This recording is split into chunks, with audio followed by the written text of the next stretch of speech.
Hey, how's it going? Alex here, and today I want to show you two things. First of all, this really cool blower, this leaf blower, cordless leaf blower that this brand sent to me for this video. I'll show it working in just a few seconds, but this one, it's only compatible with the Milwaukee M18 batteries, which I also got for myself and actually to use this one. So I'm gonna actually recommend this one, which actually you can get the one that comes with two batteries and the charger, or only two batteries if you have the charger, or just one battery and the charger like I did right here. These are the M18, okay? These are the M18 and they look phenomenal. Of course, they work as many of the other ones. And of course, you're gonna get the original ones, okay? Make sure that you get the original ones because you know what can happen. But this right here that the brand sent me, let me actually show it to you in action. It's actually not super loud. It's powerful, but more than anything, it is really lightweight. By the way, you can take these two accessories if you want for like a closer blowing if you want, or you can just put both and just do it from far. Let's actually put the battery in. Again, I'm talking about the charger for the Milwaukee 18 that also comes with the charger for the other tools.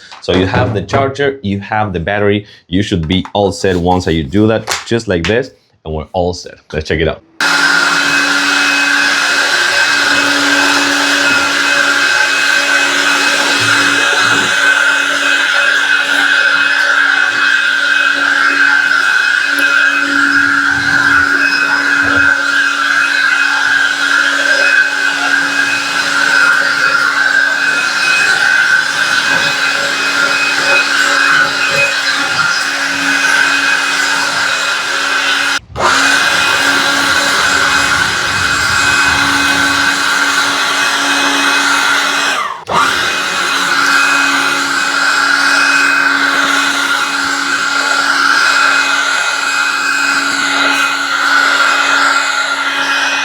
What can I say? Pretty cool, really lightweight, powerful as well. And with the Milwaukee 18 batteries, this thing works phenomenal. I like it, I totally recommend it.